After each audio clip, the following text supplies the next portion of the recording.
I found out it is not what they say about you that limits you the most. It's that you might believe them and start saying that to yourself. There were many, many, many people who said that I would never be anything. I just chose not to be one of them. And as long as it's not your mouth that says it, you can overcome theirs all day long. The thing that's interesting about me was, even as a man of the cloth and as a pastor and as a megachurch leader, most people describe me that way because that's how they met me. As we speak, I've got 2 films coming out on Lifetime. I've done 5 movies with Sony, grossing $500 million at the box Whoa. office through a for-profit company. I've written 40 books, 10 of them have been on the New York Times bestsellers list. What I'm getting at, I'm not bragging, I'm going to make a point. Don't let people describe you, because if they do, they will incarcerate you. And it's all right to say he's a preacher, but if you put a period where I believe God put a comma, you limit me down to how you understand me. I'm a person. And a person has more than one gift, more than one talent, more than one pursuit. And if you've got a great job, that's good, but there's more in you than what you do. And to explore all of the possibilities and all of the potential, do everything, and do it scared, because you're gonna be scared. Every time you get out of your comfort zone, it is horrifying, but it is also titillating, and it is also inspiring, and it is also nerve-wracking. But you are never more alive than when you're outside of your normal. Your glands secrete different types of hormones when you're outside of your normal. Your brain starts spinning, your blood starts rushing, your adrenaline increases. Most of us are dying of boredom. There are people listening at me right now who drive home and circle the block 2 or 3 times before going in the house. We're dying of routine, and we were made to be adventurous. We don't roar like the lion. We don't move like the jackal. We don't slither like the snake. We don't bite like a viper. Our only weapon that's been given to us is our brain. Our brain is our weapon, and when your brain gets locked down to living within the confinements of other people's expectations, it starts to wither. It ceases to be. I had a therapist tell me one time, your body will do everything that it did when it was a baby. The reason you can't do it as you get older is that you stop doing it. And so when I say don't drop the mic, I guess I'm kind of saying don't stop doing it. Keep moving into awkward positions, because if you don't do that, your body will freeze to the level of its usage. That's true of your brain too. That's true of your innovation. That's true of your creativity. So when I'm talking about don't drop the mic, get scared sometime. Get where you're not the boss.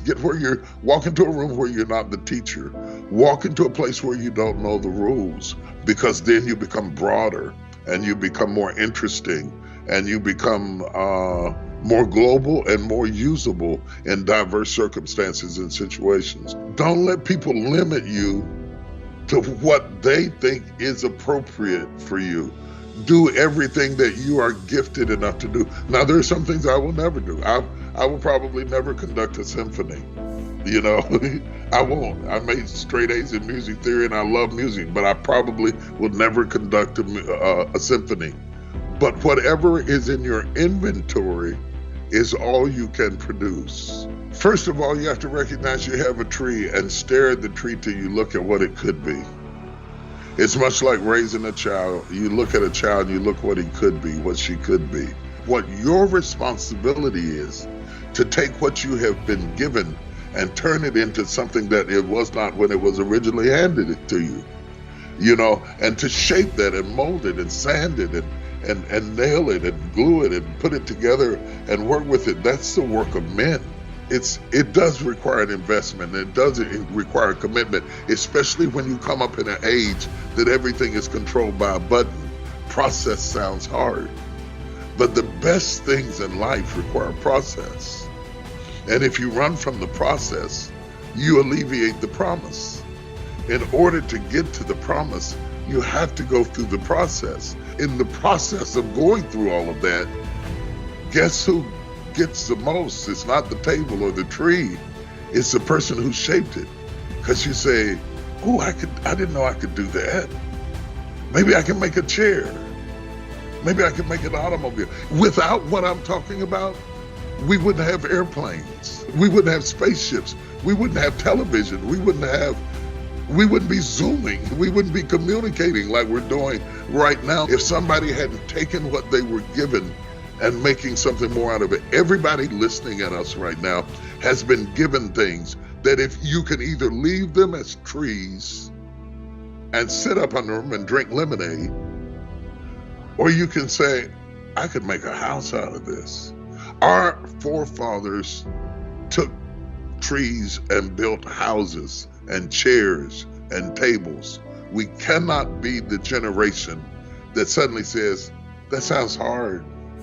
And we stop being innovative and we stop being creative, because if we do that, we will lose respect for ourselves because we didn't make a difference and we left it as a tree. And this is important. I think this is really important, especially for men, but maybe for women too.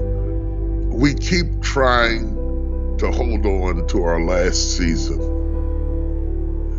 without discovering the beauty of the season we're in now. We're in the gym, we're running, we're doing everything we can to hold on to 20, as if something were wrong with 40. Instead of exploring 40 and pivoting, it's the word, pivoting into the beauty of 40. There's a beauty at 80. If you sit down and talk to an 80-year-old man who is happy, there are things that he's happy about that a 20-year-old man hadn't even touched yet. He doesn't even have a clue. He doesn't even know that exists yet. And so seasons, stages, and ages have repercussions on how we get along. And so we are constantly in motion. We are constantly evolving. We are constantly becoming. And we must not despise that transition, because number one, it's inevitable. It's going to happen anyway. And number two, you will miss the beauty of wrinkles, of gray hair, of love through wrinkled eyes. You will Botox your way into missing the beauty that comes to be a grandmother. There's a beauty and a charm and a finesse and a wisdom, but we are so obsessed with what was. And I think that is something to be said. If you are leading and if you're living, we have to deal with cross-generational realities, even though we might all be people of faith, or we might all be atheists or agnostics or whatever we are. We're at different stages of life. Putting yourself in files where you describe yourself this way or that way is a limiting idea. Because I'm a person of faith does not mean that I don't have moments of doubt. Because you're a person of doubt does not mean you don't have moments of faith. It took faith to sit down in that chair. You didn't look up under it to be sure it would hold you up. You just plopped yourself down in it, believing it would hold you up. You cannot exist without faith. It's impossible not to have faith. You don't send somebody out to see if your car will start before you jump in it. And so we're not that far removed from one thing or the other. But once we learn a label and we teach what that label means, now we're trying to live up to being in that label. And you might be at a different stage where your soul opens up to an idea that you never thought you could listen to.